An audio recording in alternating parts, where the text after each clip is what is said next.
जय हिंद मेरे प्यारे साथियों। जो हमारी इंडियन आर्मी की प्रीवियस ईयर क्वेश्चन सीरीज चल रही थी, हम उसी को आगे बढ़ाएंगे। और इस सीरीज में हम आर्मी के जो आपके ऑनलाइन एग्जामिनेशन हुए थे उन सारे पेपरों को डिस्कस कर रहे थे शिफ्ट वाइज। आज की शिफ्ट में हम 19 अप्रैल की सेकंड शिफ्ट को सॉल्व करने वाले हैं। और अगर मैं पूरी शिफ्टों में बात करूं तो सबसे इजी शिफ्ट जो थी 19 की सेकंड शिफ्ट थी। आप क्वेश्चनों को देख के अंदाजा लगा सकते हो ये शिफ्ट कितनी इजी पूछी गई थी भाई। सबसे पहला क्वेश्चन था कि विराट कोहली का संबंध किस खेल से है। तो विराट कोहली भारत के प्रसिद्ध क्रिकेटर हैं, आप सबको पता होगा, तो इनका संबंध क्रिकेट से है। एलपीडब्ल्यू का संबंध किस खेल से, तो एलपीडब्ल्यू का संबंध क्रिकेट से। डीआरडीओ का पूरा नाम क्या है? डिफेंस रिसर्च डेवलपमेंट ऑर्गेनाइजेशन, रक्षा अनुसंधान एवं विकास संगठन। भारत के मुख्य न्यायाधीशों की नियुक्ति कौन करता है? तो मुख्य न्यायाधीश की नियुक्ति करता है राष्ट्रपति, प्रेसिडेंट। वर्तमान में भारत के मुख्य न्यायाधीश कौन है? तो वो है धनंजय चंद्रचूड़। भारत का पहला सैटेलाइट कौन सा था? तो पहला सैटेलाइट था आपका आर्यभट्ट। त्रिपुरा के वर्तमान मुख्यमंत्री कौन है? तो माणिक साह जो है त्रिपुरा के वर्तमान मुख्यमंत्री है, सीएम है। 2011 जनगणना के अनुसार किस राज्य की जनसंख्या सर्वाधिक है? तो उत्तर प्रदेश की जो जनसंख्या है वो सबसे अधिक है। बौद्ध धर्म के संस्थापक कौन है? तो ये है गौतम बुद्ध जी। इन्हीं को लाइट ऑफ एशिया भी कहा जाता है। अरावली की पहाड़ियां किस राज्य में स्थित है? तो ये राजस्थान में पड़ती है आपकी। तुम मुझे खून दो मैं तुम्हें आजादी दूंगा। बचपन से आप इस स्लोगन को, इस नारे को सुनते आ रहे हो। ये नारा दिया था सुभाष चंद्र बोस जी ने। भारतीय राष्ट्रीय कांग्रेस, इंडियन नेशनल कांग्रेस की स्थापना फाउंड किसने की थी? तो एओ ह्यूम ने की थी। कांटेदार झाड़ियां कहाँ पाई जाती है? तो ये पाई जाती है आपकी ज्यादातर राजस्थान में। हड़प्पा के खिलौने किसके बने होते हैं? तो टेराकोटा के बने होते हैं। सांची का स्तूप कहाँ स्थित है? तो सांची का स्तूप आपका मध्य प्रदेश में पड़ता है, जो राजा अशोक ने बनाया था। आगे आपके पास साइंस के क्वेश्चन थे। पेड़ पौधों का प्रजनन अंग क्या होता है? तो वो होता है आपके पास फूल। पेड़ पौधों का कौन सा भाग CO2 ग्रहण करता है? तो पत्तियां जो है CO2 ग्रहण करती है।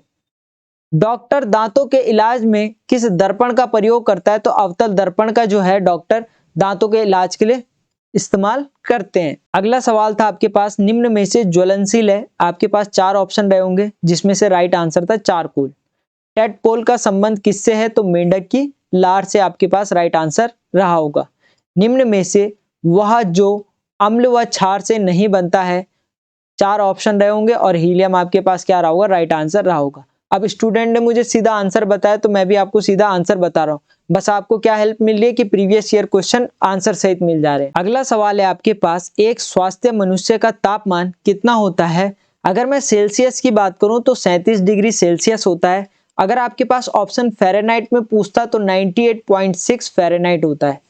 विद्युत घंटी किस प्रभाव पर कार्य करती है? तो चुंबकीय प्रभाव पर यह कार्य करती है। निम्न में से स्वपोषी नहीं है। 4 आपके पास ऑप्शन रहे होंगे। स्वपोषी क्या होते हैं? जो अपना भोजन खुद बनाते हैं। जैसे स्वपोषी क्या होंगे? आपके पेड़ पौधे, ठीक है। अब मनुष्य क्या है? स्वपोषी नहीं है, तो राइट आंसर क्या रहा होगा? मानव, ठीक है। सवाल क्या पूछ रहा है? कौन सा स्वपोषी नहीं है? क्षार स्वाद में कैसे होते हैं? तो क्षार स्वाद में कड़वे होते हैं। अम्ल नीले लिटमस को किस में बदल देता है? लाल में बदल देता है।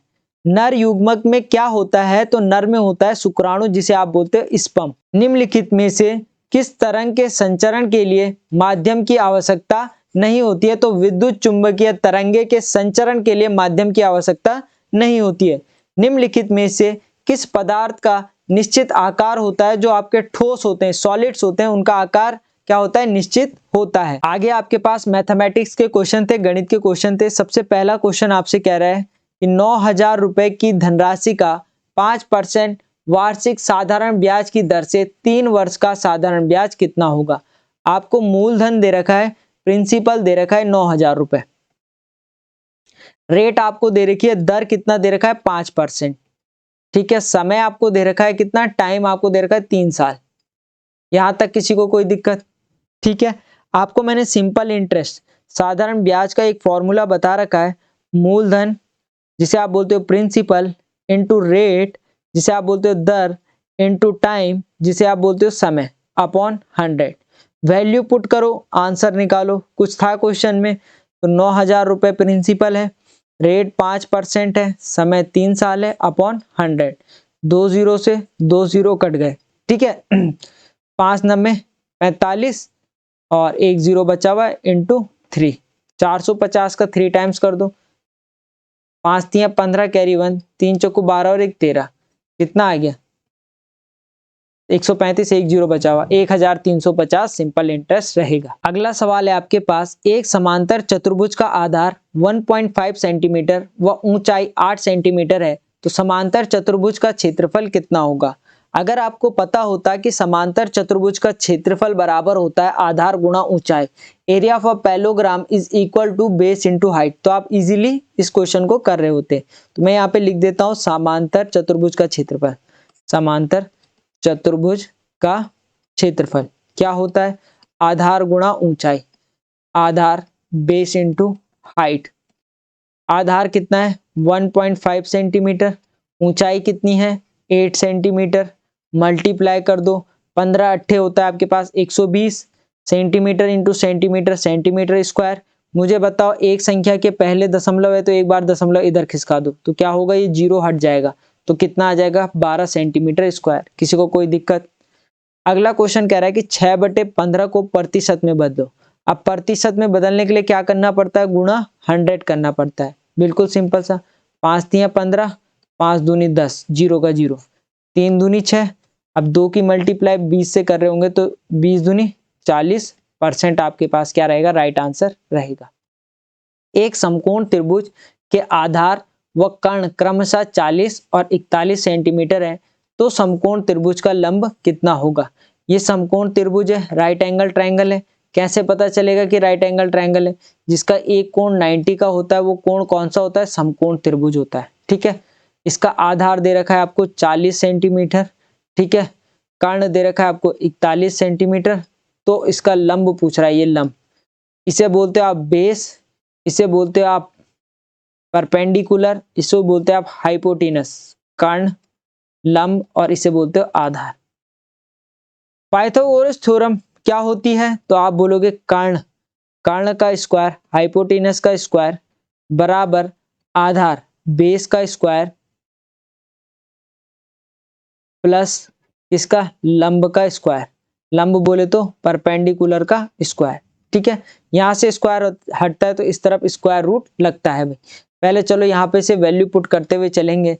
आधार है आपके पास 40, ठीक है, लंब आपको निकालना है, परपेंडिकुलर निकालना है, कर्ण कितना 41। अगर मैं 41 के स्क्वायर की बात करूं तो 41 का स्क्वायर कितना होता है, 40 का तो तुमने बोल दिया, 4 चौको 16, 1600 हो गया। 41 का कितना होता है, तो 41 का आप निकाल लो, 41 इंटू 41 करके, कैसे 41 इंटू 41, एक ही कम एक, इधर निकालेंगे, एक ही कम एक, 4 एकम 4, 4 एकम 4, 4 चौको 16, 1 4 4 8 6 1681, 1681 भाई लिख लेता हूँ 1681। अब ये 1600 यहाँ चले जाएगा तो ये आ जाएगा माइनस का 1600 प्लस का 1681 इक्वल टू लंब का स्क्वायर। यहाँ तक किसी को कोई दिक्कत परेशानी, बोलो हाँ या ना। चलिए भाई माइनस कर दो, तो 1681 में से 1600 गया, प्लस माइनस का माइनस होगा, चिन्ह किसका आएगा, बड़े वाले का। बड़ा कौन सा है 1681, प्लस का आएगा, कितना गया 81 आ गया। लंब की तरफ से क्या स्क्वायर हटेगा, इस तरफ क्या लगेगा, स्क्वायर रूट लगेगा, तो 81 किसका होता है, तो आप बोलोगे लंब बराबर कितना आ जाएगा 9, आपके पास राइट आंसर रहेगा। किसी को कोई दिक्कत परेशानी। चलिए भाई अगले क्वेश्चन की तरफ बढ़ते हैं। सवाल कह रहा है 5 प्लस 8 का स्क्वायर माइनस 3 इंटू 4, तो सबसे पहले स्क्वायर कर दो, कितना हो गया 8 अठे 64 माइनस 4 तिया 12, प्लस कर दो 64 और 5 होता है आपके पास 69 माइनस 12, 9 में से 2 गया 7, 6 में से 1 गया 5, 57 इसका राइट आंसर रहेगा। अगला सवाल कह रहा है कि किसी संख्या में उसका 2 गुना जोड़ने पर 333 मिलता है, तो संख्या ज्ञात करो। बिल्कुल सिंपल सा है, माना संख्या क्या है x है, less the number is x, संख्या x है, तो इसमें क्या करना है उसी का ही 2 गुना, मतलब x में इसी का ही 2 गुना मतलब 2x जोड़ने पर कितना आता है 333। मिल गया मुझे 333। 2 और 1 3x इक्वल टू 3 3 3। तो x यहीं पे रहेगा, 3 डिवाइड में चले जाएगा तो x इक्वल टू 3 3 3 अपॉन 3। 3 1 जा 3 3 1 जा 3 3 1 जा 3। x की वैल्यू क्या आ गया 1 1 1। देखो कई बच्चे इसको गलत भी करेंगे, वो क्या करेंगे, कोई संख्या x है और उसी के 2 गुना जोड़ देंगे, है ना। तो इस तरह की छोटी मोटी गलती स्टूडेंट कर सकते हैं भाई इसमें। अगला सवाल है आपके पास कि एक पिता और पुत्र मिलकर किसी काम को 8 दिन में करते हैं। पिता अकेला उस काम को 12 दिन में करता है, तो पुत्र अकेला उस काम को कितने दिन में करेगा। सवाल कह रहा है एक फादर प्लस सन, पिता और पुत्र मिलकर 8 दिन में कर रहे हैं, और पिता फादर अकेला कितने दिन में कर रहा है, तो फादर कर रहा है 12 दिन। ठीक है, तो सबसे पहले मुझे टोटल वर्क निकालना है। टोटल वर्क इन दोनों के एलसीएम से आता है। 8 और 12 का एलसीएम आ जाएगा आपके पास 24। ये 24 मेरे पास क्या है, टोटल वर्क है। ठीक है, और ये काम मुझे किससे कराने हैं, सिर्फ पुत्र से। अब मैं क्या निकालूंगा, इफिशियंसी निकालूंगा, कार्य क्षमता निकालूंगा कि एक आदमी एक दिन में कितना काम कर रहा है। फादर और सन 8 दिन में 24 काम कर रहे हैं, तो एक दिन में कितना काम करेंगे, तो आप बोलोगे 8 तियां 24। 3 वर्क पर डे जो है फादर और सन मिलके कर रहे हैं, और फादर अकेला कितना कर रहा है, तो 12 दूनी 24, 2 वर्क पर डे। मुझे बताओ अगर मैं फादर और सन की इफिशियंसी में से फादर की इफिशियंसी माइनस कर दूं तो सन आ जाएगा। मतलब 3 में से 2 गया, कितना आ गया, 1 वर्क पर डे किसका आ गया, सन का आ गया। मैंने फादर और सन में से फादर को हटा दिया, ठीक है, फादर को माइनस कर दिया, तो 3 में से 2 गया, 1 वर्क पर डे जो है सन कर रहा है। अब आपके पास टाइम बराबर होता है, समय बराबर होता है टोटल वर्क पूरा कार्य अपॉन कार्य क्षमता। अपॉन क्या होता है, कार्य क्षमता। अब देखो जिसका पूछा रहे उसी की इफिशियंसी लेते हैं, उसी की कार्य क्षमता लेते हैं। पुत्र पूछा है, टोटल काम तो सेम रहेगा, टोटल 24 है।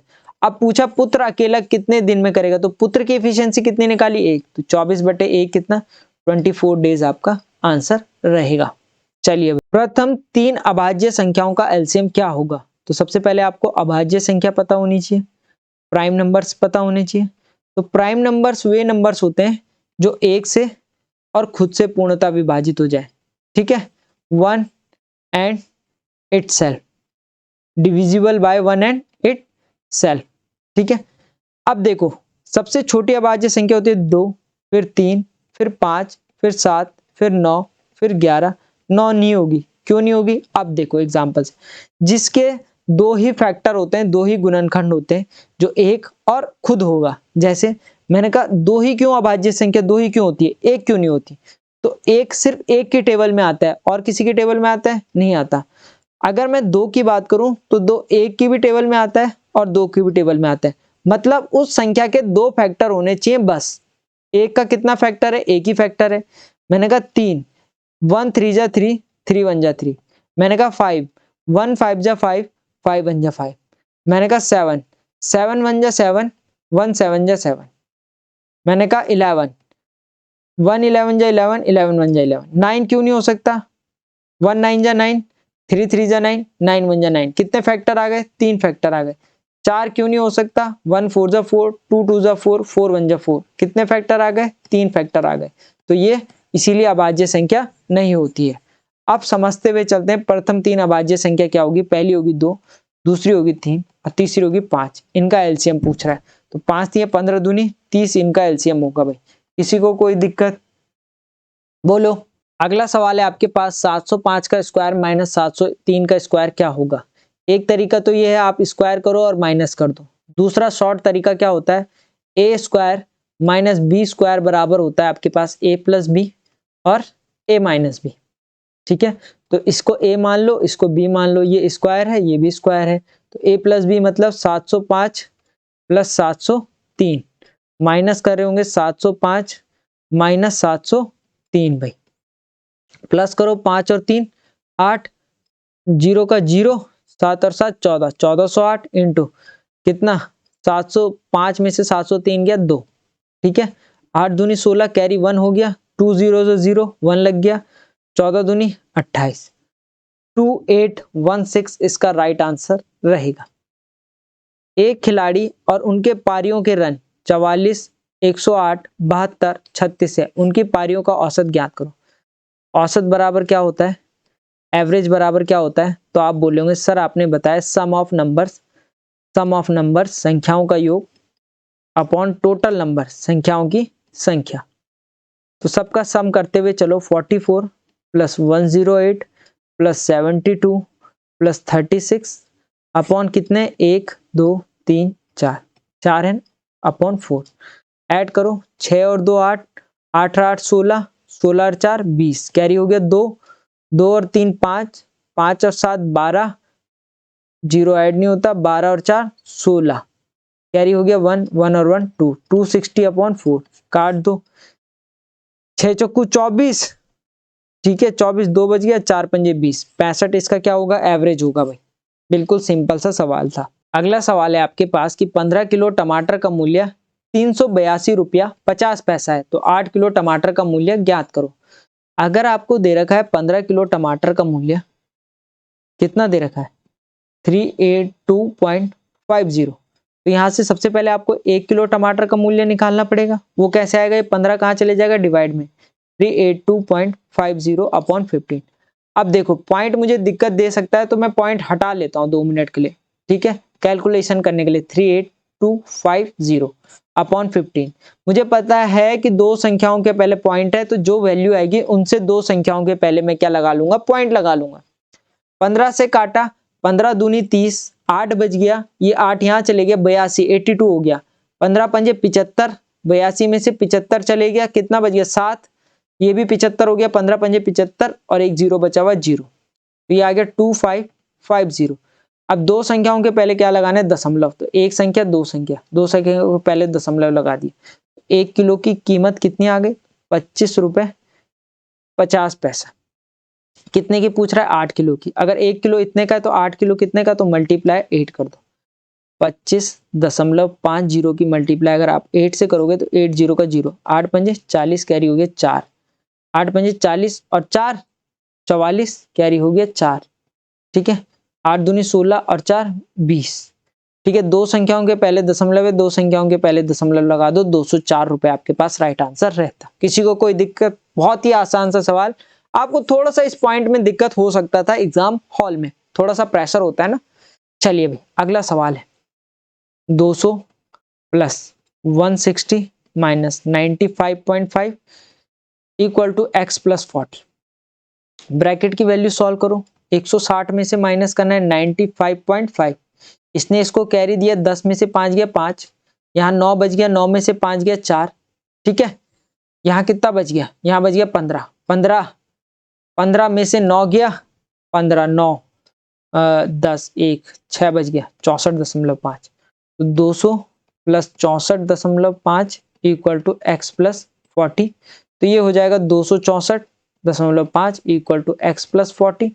ये 40 इधर जाएगा तो माइनस का हो जाएगा, तो माइनस का 40 प्लस का 264.5 equal to x, plus minus का माइनस चिन्ह आएगा बड़े वाले का, बड़ा कौन सा है 264, 264.5 में से माइनस करोगे 40, ठीक है, तो 5 का 5, 4 में से 0 गया 4, 6 में से 4 गया 2, 2 का 2 कितना आ गया, ये आ गया 224.5, पॉइंट लगेगा नहीं, यहाँ पे पॉइंट लगेगा, ठीक है, एक संख्या के पहले पॉइंट है तो एक संख्या के पहले क्या लगा दिया हमने, पॉइंट लगा दिया, तो 224.5 आपके पास राइट आंसर रहता। एक आदमी के पास 5 बोरी है 98 99 99 100 और 101 की, तो इनका औसत क्या होगा। ये शायद मुझे लग रहा बोरियां थी, ठीक है। चलिए भाई मैंने आपको एवरेज का फॉर्मूला बता दिया, इतनी बार बता दिया। औसत बराबर होता है संख्याओं का योग, तो संख्याओं का योग कर लो 98 plus 99 plus 99 plus 100 plus 101 upon कितने नंबर है, अपॉन 5 नंबर है। आप इन सब को ऐड कर रहे होंगे तो ऐड करके आएगा आपके पास ये 495 अपॉन 5, तो ये आ गया 5 नंबर 45, 4 बज गया 5 नंबर 45, तो एवरेज आ जाएगा 99। कोई दिक्कत किसी को परेशानी। अगला सवाल कह रहा है कि त्रिभुज के तीनों अंतःकोणों का योग कितना होता है, तो त्रिभुज के तीनों अंतःकोणों का योग सबको पता है 180 होता है, जिसमें एक कोण कितने का होता है 60 डिग्री का। अगला सवाल है आपके पास कि किसी सांकेतिक भाषा में क्लेम को EPGQW लिखा जाता है, तो फाइट का कोड क्या होगा, CLAIM को लिखा जाता है FIGHT। तो आपसे पूछ रहा है फाइट, FIGHT का कोड क्या होगा। C 3 होता है, L 12 होता है, A 1 होता है, I 9 होता है, M 13 होता है। ठीक है, ये तो इनके कोड हो गए। E 5 होता है, P 16 होता है, G 7 होता है, Q कितना होता है 17 और W कितना होता है, W होता है आपके पास 23। 3 में कितना जोड़ू 5 आ जाए तो आप बोलोगे +2। 12 में कितना जोड़ू 16 आ जाए +4। 1 में कितना जोड़ू 7 आ जाए +6। 9 में कितना जोड़ू 17 आ जाए तो आप बोलोगे 8। 9 और 8 कितना होता है 17। 13 में कितना जोड़ू 23 आ जाए 10। तो कॉन्सेप्ट पता चल गया, +2 +6 +8 +10 की सीरीज चलिए। तो F होता है 6, I होता है 9, G 7, H 8, T 20। 6 में अगर आप जोड़ रहे होंगे 2 तो आता है 8 जो होता है H का। 9 में जोड़ रहे होंगे आप 4 तो 9 और 4 13 होता है। तो 13 किसका होता है, तो आप बोलोगे 13 होता है M का। जी 7, 7 में 6 जोड़ रहे होंगे तो 7 और 6 13 होता है, तो फिर क्या आ जाएगा आपके पास M आ जाएगा भाई। ठीक है, H 8 में 8 जोड़ रहे होंगे तो आपके पास 16 आता है और 16 किसका होता है P का। T 20, 20 में 10 जोड़ रहे होंगे तो आपके पास आता है 30। तो 30 तो किसी का होता नहीं है, तो 26 तो अल्फाबेट हो गए। फिर क्या होगा 27, 28, 29, 30। तो वापस क्या होता है अल्फाबेट रिपीट होने लग जाते हैं। Z, फिर आएगा A, फिर आएगा B, फिर C, फिर D। तो यहाँ पे क्या आएगा 30 नंबर पे D आएगा। कोई दिक्कत। अगला 3, 5, 9, 17, 33। 3 और 2 5, 5 और 4 9, 9 और कितना 9 9 18, 9 और 8 17 और 17 और 16 33 होता है। ठीक है, इन दोनों का डिफरेंस होता है 33, इन दोनों का डिफरेंस 8, इन दोनों का डिफरेंस 4, इन दोनों का डिफरेंस 2। तो क्या हो रहा है डबल हो रहा है। 2 का 4, 4 का डबल 8, 8 का डबल 16, 16 का डबल 32। 3 और 2 5, 3 और 3 6। 65 आपके पास राइट आंसर रहा होगा। कॉफी को कैफीन लिखा जाता है तो तंबाकू क्या क्या लिखेंगे। तंबाकू के अंदर क्या होता है निकोटीन होता है, तो आंसर क्या होगा निकोटीन। ठीक है, निकोटीन। अगला सवाल है आपके पास कि K का अर्थ मल्टीप्लाई, M का अर्थ माइनस, J का अर्थ प्लस और L का अर्थ डिवाइड है। तो ये वैल्यू दे रखी है, इस वैल्यू को आपको निकालना है। तो जहां जहां M होगा वहां वहां कौन सा सिंबल रखेंगे, तो M का अर्थ दे रखा है उसने माइनस, तो माइनस रखेंगे। आगे क्या है K, K का अर्थ क्या है, तो K का अर्थ है आपके पास गुणा। आगे क्या है L, L का अर्थ क्या है, तो L का अर्थ है डिवाइड। आगे क्या है J, J का अर्थ क्या है प्लस, तो J की जगह क्या रख देंगे प्लस। सॉल्व करते हुए चलेंगे 44 माइनस 24, K का मतलब मल्टीप्लाई। ठीक है, 56 L का मतलब डिवाइड, 14 J का मतलब प्लस 60। अब देखो हम बॉड मास रूल के हिसाब से इसे सॉल्व करेंगे भाई। ठीक है, क्योंकि सिंप्लीफिकेशन के सारे क्वेश्चन बॉड मास रूल से सॉल्व होते हैं। सबसे पहले ब्रैकेट सॉल्व होता है, तो ब्रैकेट तो है नहीं। फिर ऑफ सॉल्व होता है जिसका मतलब मल्टीप्लाई, तो ऑफ तो है नहीं। फिर डिवाइड सॉल्व होगा, फिर मल्टीप्लाई, फिर एडिशन, फिर सब्ट्रैक्शन। तो सबसे पहले डिवाइड है, तो डिवाइड सॉल्व करते हुए चलता हूँ। 14 चौको 56, 44 माइनस 4 चौको 16, कैरी 1, 4 दूनी 8 और 1 9 प्लस 60। अब देखो भाई प्लस माइनस का माइनस चिन्ह आएगा बड़े वाले का, तो 96 में से 44 गया तो 6 में से 4 गया 2, 9 में से 4 गया 5। ठीक है, प्लस माइनस का माइनस चिन्ह आएगा बड़े वाले का, बड़े वाला 96 प्लस 60। प्लस माइनस का माइनस चिन्ह आएगा बड़े वाले का।